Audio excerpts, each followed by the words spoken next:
In the first part of our journey through Oliver Twist, we saw a boy who was essentially a victim of circumstance, caught in the gears of a cruel social system, and then pulled into the underworld of London's criminal gangs. By the start of this second volume, the stakes have shifted from mere survival to something much more dangerous. Oliver is no longer just a child being taught to pick pockets. He is being used as a tool in a high-stakes criminal enterprise, and the consequences of that choice are about to become life-altering. The volume opens with the atmosphere of London feeling heavier, wetter, and much more menacing. Fagin, who has spent much of the story acting as a sort of dark, manipulative father figure, is now working with the brutal Bill Sikes. I have a plan for a burglary in a place called Chertsey, and Oliver is to be part of it. This isn't a small-time theft, it's a violent, desperate mission. Sikes is a man of pure, unpredictable terror, and his presence looms over everything. Under the threat of Sikes's violence, Oliver is taken out into the night, through rain-soaked, shadowy streets toward a house he has never seen. The burglary itself is a disaster. Everything that could go wrong does. There is a struggle, a shot is fired, and in the chaos, Oliver is wounded and abandoned. Sikes and his accomplice, Toby Crackett, leave the boy bleeding in a ditch, caring nothing for his life as long as they can escape. This is a pivotal moment in the story because it breaks the cycle of Oliver being a member of the gang. He is no longer a protégé, he is a liability, a piece of evidence that could lead the law straight to their door. As the criminal gang begins to fracture under the weight of this failure, the narrative takes a sudden, sharp turn away from the grime of the London slums. While the gang is scrambling to hide their tracks, Oliver is found by the Maylie family.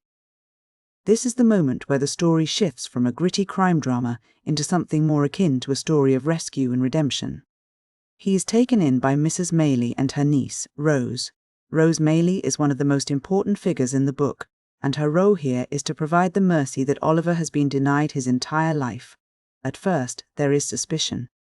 The Maylies see a dirty, wounded boy who has been found near a crime scene, and they understandably wonder if he is a thief. But as Oliver tells his story, recounting the horrors of the workhouse and the terror of Fagin's gang, the truth of his innocence becomes clear. He isn't a criminal by nature, he is a child who has been caught in a storm. The setting changes completely. We move from the suffocating dark alleys of London to the bright, peaceful countryside of the Maylie estate. For the first time, Oliver experiences a sense of domestic peace. He is being cared for, he is being educated, and he is beginning to understand what it feels like to be safe. But Dickens is careful not to let Oliver stay comfortable for too long. Even in this beautiful setting, the shadows of his past are never far behind. Oliver begins to experience terrifying visions and encounters.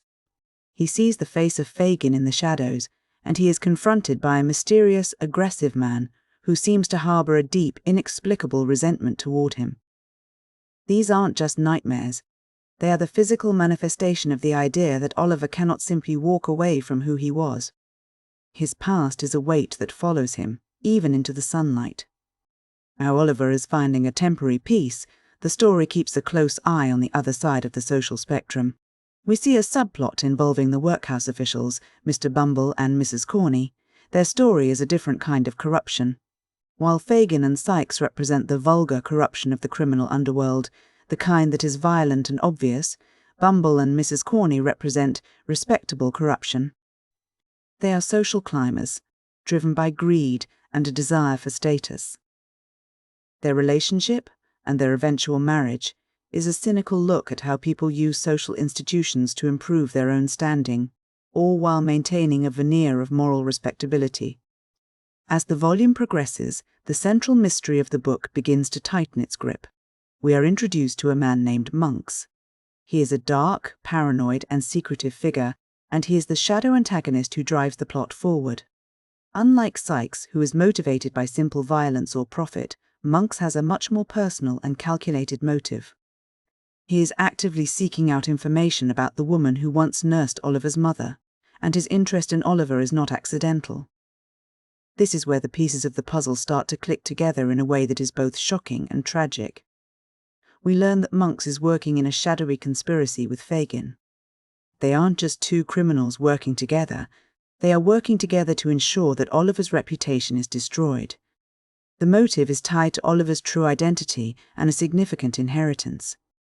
It turns out that Oliver is not just a random orphan, but a boy with a lineage that someone is very desperate to erase. This revelation changes everything. It transforms the story from a tale about a boy trying to survive the streets into a complex web of family secrets, stolen legacies, and calculated cruelty. The connections between the high society world of the Maylies, the middle-class hypocrisy of the workhouse, and the low-life criminality of Fagin's gang are all being pulled tight by Monks. If we step back from the plot to look at what Dickens is doing here, we can see several powerful themes at work. One of the most prominent is the tension between appearance and reality. Throughout this volume, we see how much a person's outward circumstances dictate how they are perceived by society. Oliver, who is fundamentally good, is perceived as a criminal because of his clothes, his dirt, and the company he keeps. Conversely, people like Bumble maintain a facade of respectability while being morally bankrupt. Dickens is challenging the Victorian idea that you can judge a person's character by their social standing or their outward appearance.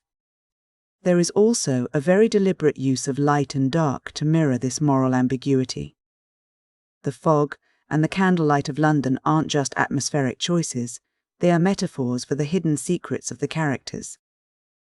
The darkness is where the conspiracies happen, where Monks meets Fagin, and where Sikes commits his violence. The light, represented by the Maylies and the countryside, represents a truth that is harder to maintain when the world is actively trying to keep secrets buried.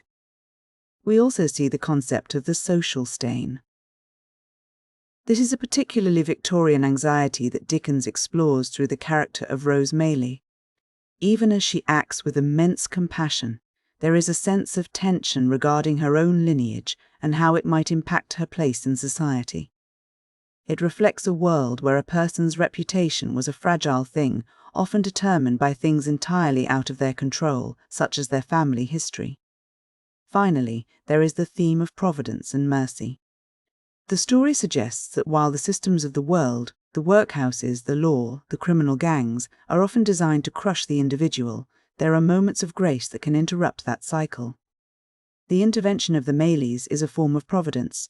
They are the unpredictable element that allows an innocent child to escape a predetermined fate of misery. As we reach the end of this volume, the tension is at a breaking point. The mystery of Oliver's mother and the identity of the man trying to destroy him are the central, unresolved questions. We know that Oliver's life is being manipulated by forces he doesn't understand, and the collision between his past and his present seems inevitable.